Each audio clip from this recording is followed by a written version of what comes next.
Mga Kawikaan, ika-14 na kabanata. Ang matalinong babae ay nagtatatag ng kanyang bahay, ngunit ang tahanay nawawasak dahil sa kamangmangan. Ang natatakot kay Yahweh ay lumalakad sa katwiran, ngunit ang nagwawalang bahala sa kanya ay nasa likong daan. Ang bawat salita ng mangmang ay may katumbas na parusa, kaya ang matalino'y nag-iingat sa mga salita niya. Kung saan walang baka ang bangan, ay walang laman.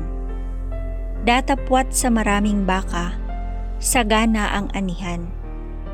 Ang tapat na saksi hindi magsisinungaling, ngunit pawang kabulaanan ang sasaksing sinungaling. Ang mangmang ay nag-aaral pero hindi matuto, ngunit madaling maturuan ang taong may talino. Iwasan mong makisama sa mga taong mangmang, pagkat sa kanila ay wala kang mapupulot na kaalaman. Nalalaman ng matalino ang kanyang ginagawa, ngunit ang mangmang ay inaakay ng mali niyang unawa. Ang lahat ng masama ay itinatakwil ng Diyos, ngunit ipinalalasap sa matuwid ang kagandahang loob. Walang makikihati sa kabiguan ng tao, gayon din naman sa ligayang nadarama nito.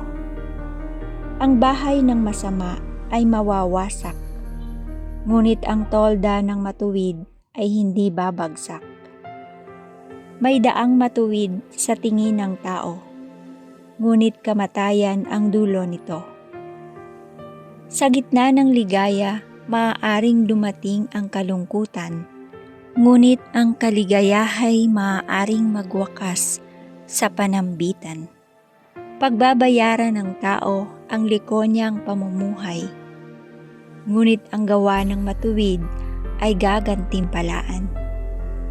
Pinaniniwalaan ng mangmang ang lahat niyang mapakinggan, ngunit sinisiyasat ng may unawa ang kanyang pupuntahan.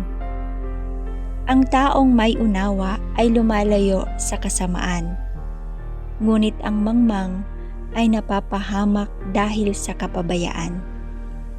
Ang taong mainit ang ulo ay nakagagawa ng di marapat, ngunit ang mahinahon ay lagi nang nag-iingat.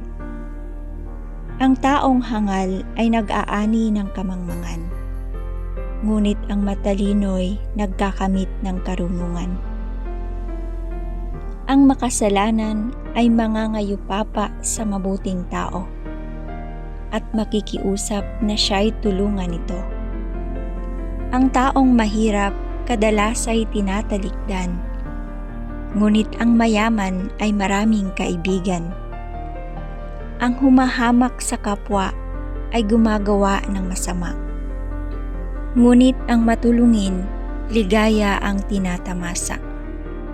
Ang gumagawa ng masama ay mapapahamak, ngunit ang nag-iisip ng mabuti mapapanuto ng landas. Ang bawat pagsisikap ay may pakinabang, ngunit sa hangin mauuwi ang basta salita lang.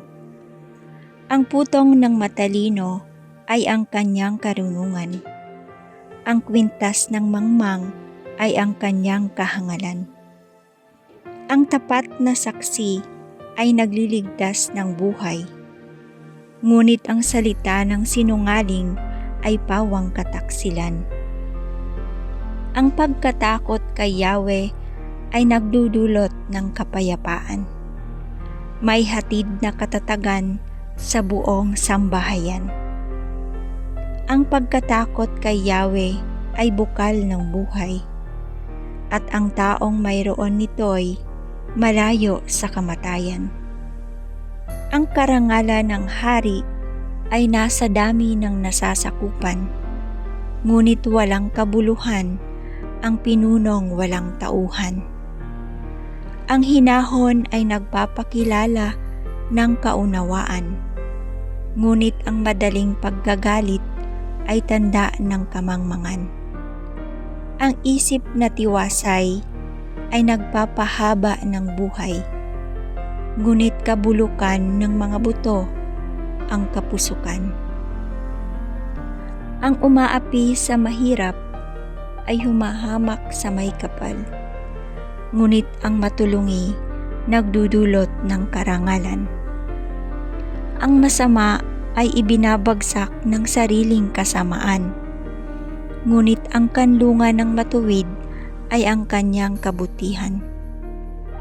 Sa isip ng may unawa, ang nananahan ay karunungan, ngunit ang mangmang ay walang kaalaman.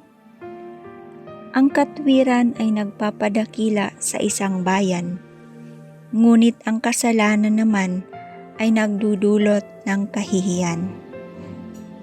Sa matalinong alipin, ang amo ay nalulugod, ngunit sa utusang walang isip, siya ay napupuot.